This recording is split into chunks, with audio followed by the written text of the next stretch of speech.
کۆمەڵی ئیسلامی وەک پارتێکی سیاسی ئیسلامی لا سونگەی ئەوەی دینداری و سۆزی نەتەوایەتی بە دوو دیوی یەک دراو دەزانێ خەبات و شۆڕشی شاخ و شاریشی لە پێناودا کردووە ڕێگە نادات لە پرسە چارەنووسازەکان پەیوەست بە بابەتی سربەخۆیی و گەیشتن بە ئاواتەکانی گەلەکەی کارتی مزایدەی پیشان بدرێت بەو مانایەی شوێن پەنجەی بە ڕێڕەوی ڕووداوەکانەوە نەبێ کۆمەڵ مێژوویەکی گەڵەگەت لە پشتیەوە وەستاوە کە ناوی خەباتی چەکداریە و دەیان سەرکردە و سەدان پێشمەرگەی پێبەخشیوە ئەوەش لا پێناو ئامانجێکی ڕوون و ڕەوان کە بریتیە لە سربەخۆیی کوردستان و ئازادی کوردستانیان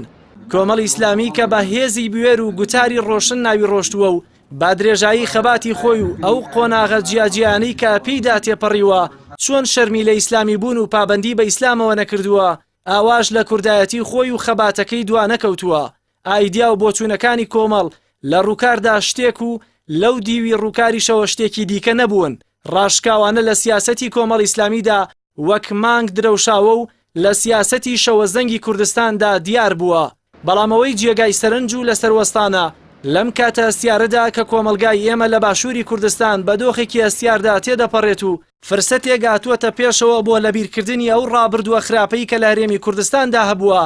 هەندێک لایەن ئەندام و کادێرەکانی ڕاست پاردووە بە تایبەتیش لە سۆشیال میدیا بە ناوی خوازرا و قسە لەسەر کۆمەڵ ئیسلامی و خەباتەکەی بکەن بەو هیوایی کە بەرمەبنای ناشرینکردنی کۆمەڵ ئیسلامی و سەرکردایەتیەکەی کەمێک جوانی بەو وێنە شێواوەی خۆیان بدەن دەیانەوێت ئەو بارە لارە سیاسی ڕابردووی خۆیان و پشتکردنە خواستی جەماوەر لە هەرێمی کوردستان بەو شێوەیە هاوسەنگ بکەنەوە بەڵام بێئاگا لەوەی مێژوو ڕەحم بەوانە ناکات زۆر ئاسان و لە کاتێکدا کە هاوڵاتیان چاوەڕوانی پشتیوانیکردن بوون لێیان دەڕۆن و دەست دەخەنە ناو دەستی دەسەڵاتێکی ناداتپەروەرەوە لە کۆتاییدا ئەوە بە هەموو لایەک ڕادەگەێنین ئەگەر کۆمەڵ ئیسلامی دوێنێ لە پێناو سەربەخۆییدا قوربانی دابێت ئەوە ئەمڕۆ لەسەر شەقامەکان و لە نزیک هاوڵاتیانەوە زۆر ڕاشکاوانە و دوور لە ڕاڕایی دەنگ بە سەربەخۆیی دەدات بەڵام لە پێناو سەربەخۆیی کوردستان لەبەرەوەی قەنەعەتی پێیەتی و خەباتی بۆ کردووە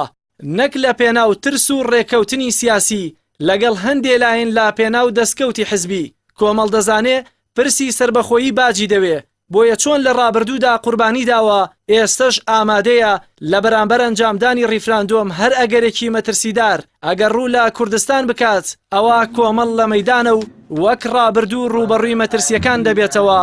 نەک بە دروشم و لافیتە